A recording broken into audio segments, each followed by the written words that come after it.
이번 주부터는 헬스장을 갈 겁니다. 안녕하세요. 각성마저 나른한 김대백입니다. 저희 벌써 다이어트 한 달 차가 됐습니다. 지금까지 말씀드렸던 생활 패턴 잡기, 식사 규칙 지키기, 하루 5km 걷기를 모두 잘 수행하셨다면 생활에서 나름 변화들이 생겼을 겁니다. 그리고 가장 중요한 건 여기까지 잘 따라오셨다면 다이어트 성공 가능성이 꽤나 높아졌다는 겁니다. 처음 다이어트를 시작하고 한 달 안에 포기하시는 분들이 가장 많은데요. 이 한 달이 힘드셨을 텐데 따라오시느라 고생하셨습니다. 그럼 오늘도 앞으로의 2주간에 대해서 한번 얘기해 보도록 할게요. 처음 다이어트를 시작하고 한 달 동안 3kg에서 5kg 정도 빠지셨을 겁니다. 빠지는 속도는 사람마다 차이가 있을 수 있으니까 1, 2kg 덜 빠졌다고 하시더라도 너무 상심하지 마시고요. 오늘 영상에서 말씀드릴 구간은 제가 보여드린 표에서 두 번째 구간입니다. 제 기준으로 말씀드리면 5kg 정도 빠져서 95kg 정도의 체중이었고요. 체지방률은 32%에서 33% 정도 되는 구간입니다. 저보다 키가 더 크셔서 기본 체중이 더 나가시는 분들은 체지방률을 참고하시면서 봐주시면 좋을 것 같아요. 오늘 영상은 앞으로의 2주 정도를 다루게 될 텐데 식단과 운동에서 처음으로 많은 변화를 주려고 해요. 운동을 취미로라도 하셨던 분들은 이게 무슨 큰 변화야? 라고 생각하실 수 있지만 고도비만에서 다이어트를 처음 하시는 분들은 아주 큰, 심지어는 아주 어려운 변화가 될 수도 있을 것 같아요. 그래도 오늘 말씀드릴 내용들을 잘 따라오시면 내가 정말 다이어트라는 걸 하고 있구나 라는 뿌듯함을 느끼실 수 있을 거예요. 자, 그러면 식단 이야기부터 한번 해볼게요. 처음으로 큰 변화를 준다고 했잖아요. 너무 슬픈 소식을 전해드리는 것 같아서 마음이 무겁긴 하지만 다이어트를 위해서 꼭 하셔야 되는 게 있습니다. 바로 금주. 듣자마자 영상 꺼버리시면 안 됩니다. 솔직히 말해서 저는 원래도 술을 즐기지는 않습니다. 1년에 서너 번 정도 먹는데 그 술자리조차도 제가 찾아 먹는 자리는 아니에요. 그런데 주변에 술 좋아하는 친구들을 보면 술 좋아하는 사람들은 다이어트 할 때 진짜 힘들겠구나 라는 생각은 들어요. 금주의 고통은 제가 경험하지 않은 내용이라 함부로 평가하기는 어렵지만 그럼에도 다이어트를 할 때 금주를 해야 되는 이유를 설명드려 볼게요. 첫 번째는 칼로리입니다. 너무 당연한 얘기인데 술도 결국 음식이고 칼로리라는 얘기예요. 소주 한 병이 400에서 500칼로리 정도 하고요. 생맥주 500cc가 400에서 500칼로리 정도 하거든요. 열량은 이렇게 높은데 액체라서 포만감도 없고 더구나 우리가 술만 마시는 게 아니라 안주를 같이 먹게 되잖아요.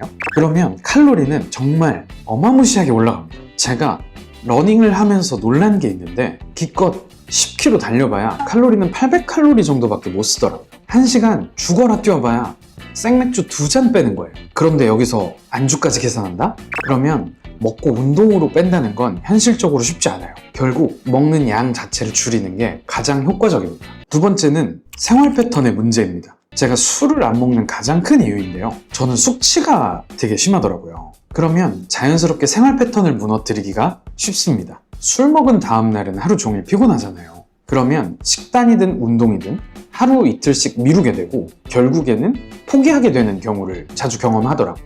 그리고 또 운동하고 이어지는 이야기이기도 한데 제가 말씀드렸던 것들을 다 하시려면 시간 자체가 없을 겁니다. 하루 5km씩 걷는 게 최소 1시간일 텐데 퇴근하고 이것만 해도 하루가 되게 빡빡하거든요. 퇴근하고 술 마시려면 사실상 그날은 아무것도 못 하더라고요. 그래서 다이어트를 할 땐 술을 먹을 시간 자체가 부족한 게 정상입니다. 그리고 세 번째, 음식의 자극성 때문입니다. 우리가 다이어트에서 식단을 가장 많이 실패하는 이유 중 하나가 음식의 양을 너무 많이 줄이는 거예요.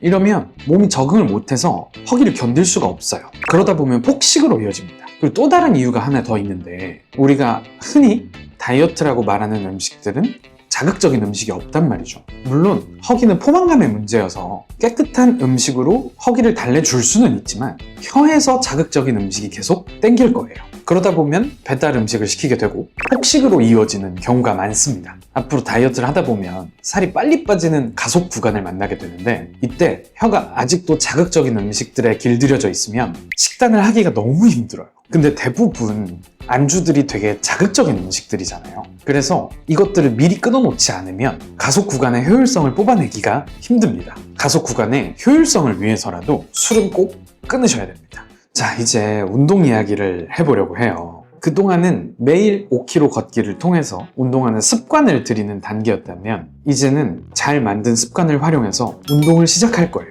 운동에서도 큰 변화를 줄 거라고 했잖아요.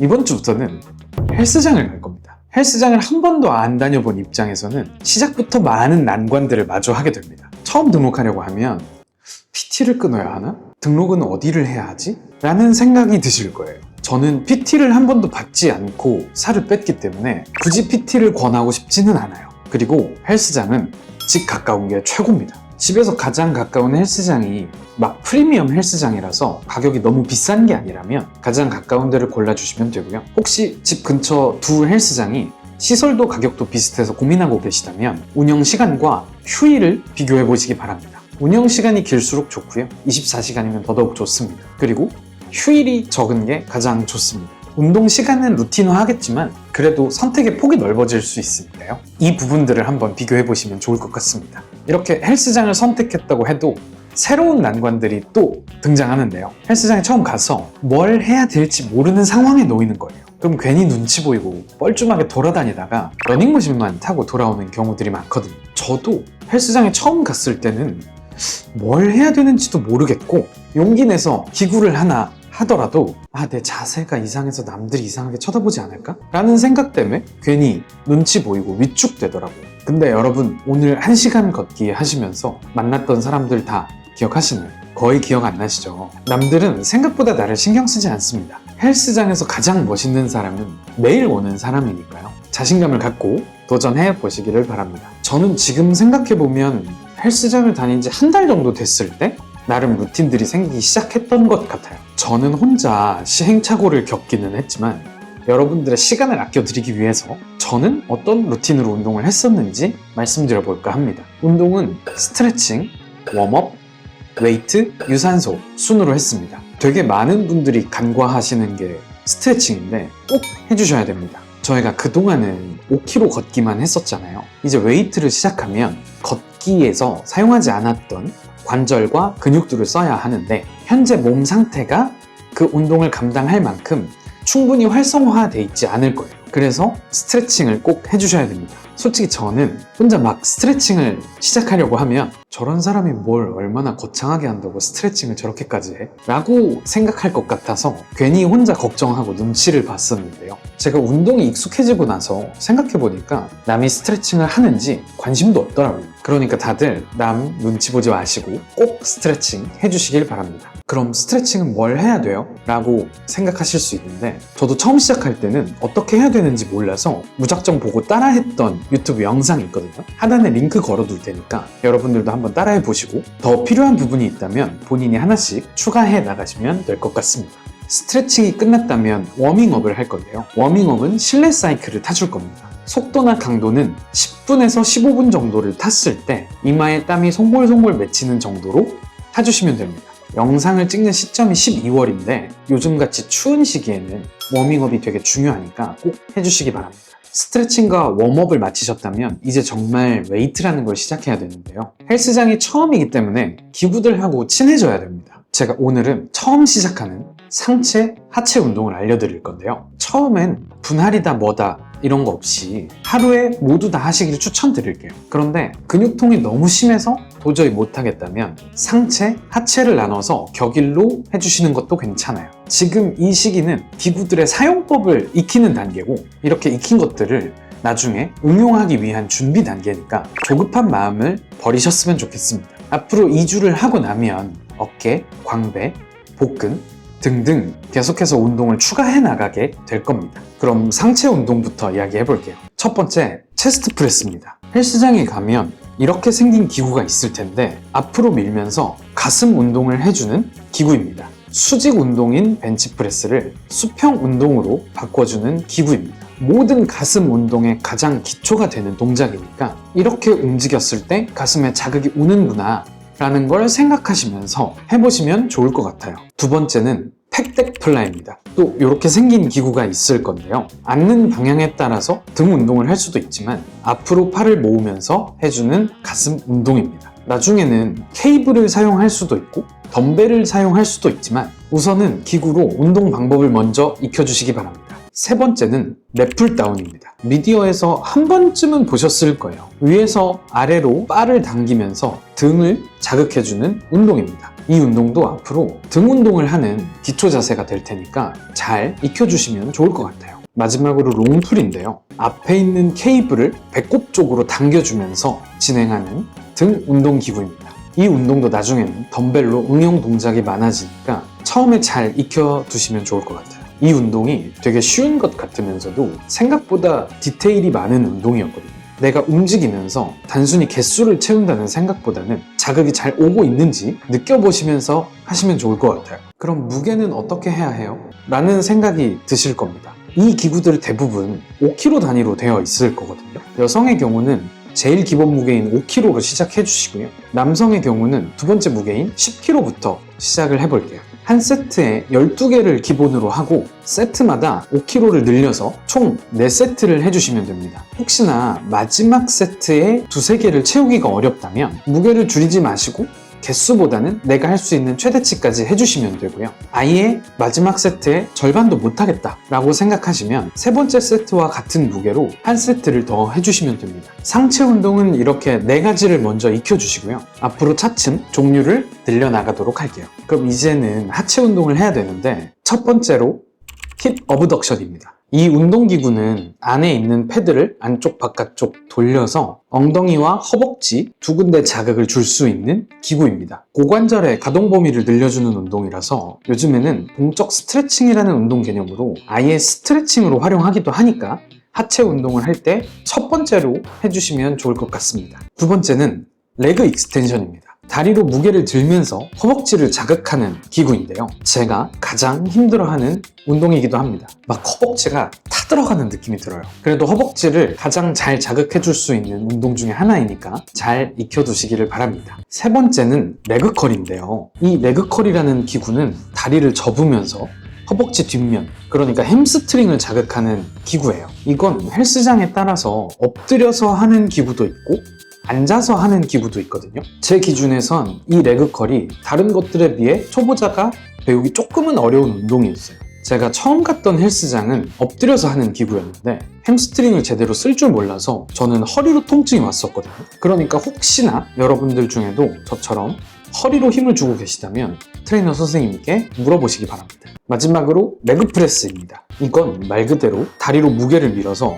엉덩이부터 허벅지 앞뒷면까지 전부 자극을 줄 수 있는 기구입니다. 우리가 흔히 아는 스쿼트를 수평 운동으로 바꿔주는 기구인데요. 앞으로 하게 되는 많은 하체 운동들이 이 자세에서 응용된다고 봐도 되니까 처음부터 천천히 잘 익혀보시기 바랍니다. 이것도 무게에 관해서 이야기를 해보자면 하체가 상체보다 큰 근육들로 이루어져 있다 보니까 무게는 상체 운동에 비해서 조금 더 들 수 있을 거예요. 그런데 이 시기는 우리가 걷기를 통해서 운동 시간과 친해진 것처럼 웨이트 하는 기구들과 친해지는 시간이기 때문에 무게에 집착하기보다는 나에게 자극이 잘 오는 무게를 찾아서 이 자세를 했을 때 이렇게 자극이 오는구나 라는 걸 잘 느껴보시길 바랍니다. 그리고 헬스장에서 처음 기구들을 접하셨다면 당연히 어렵고 잘 모를 거예요. 이럴 땐 혼자 방황하거나 쭈뼛거리지 말고 트레이너 선생님께 얼른 물어보는 걸 추천드립니다. 아마 처음이라고 하면 굉장히 잘 알려주실 거예요. 저는 웨이트를 하면서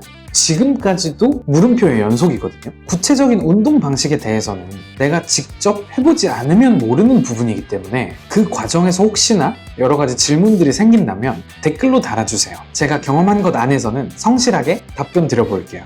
물론 운동이 아니라 다이어트에 관한 어떤 질문이든 괜찮습니다. 제가 오늘 설명드린 웨이트들은 상체와 하체 운동을 한 번에 한다고 가정했을 때 1시간 안에 끝내는 걸 목표로 해주시면 됩니다. 이제 웨이트 운동 시간이 추가됐기 때문에 유산소 운동까지 같이 하려면 운동 시간이 이제는 꽤나 많이 필요하거든요. 그러면 유산소 운동의 시간을 효율적으로 써야 해요. 그래서 이제는 5km 걷기를 무조건 1시간 안으로 끝낸다고 생각해 주시고요. 이렇게 하면 러닝머신 속도 5로 걸었을 때 딱 1시간이기 때문에 러닝머신 속도 5보다는 조금 빨리 걸어주신다고 생각하시면 좋을 것 같습니다. 앞으로는 걷는 속도를 조금씩 늘려갈 거니까 운동 시간을 더 줄일 수 있을 거예요. 오늘 이렇게 말씀드린 웨이트를 약 2주 정도 잘 수행해 보시길 바랍니다. 오늘 영상에서는 웨이트를 처음 시작하기 때문에 운동에 관한 이야기가 훨씬 길었을 텐데 그간의 식사 규칙들을 계속해서 지키는 것과 금주도 충분히, 아니 어쩌면 훨씬 더 중요할 수도 있는 내용이니까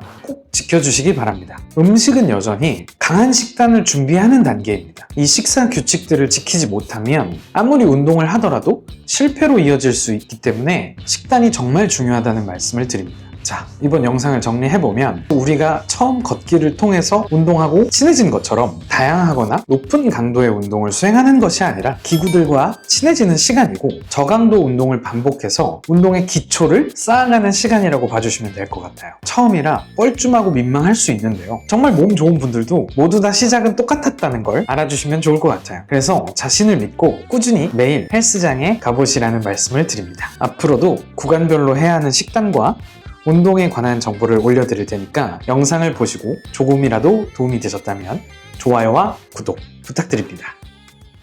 안녕.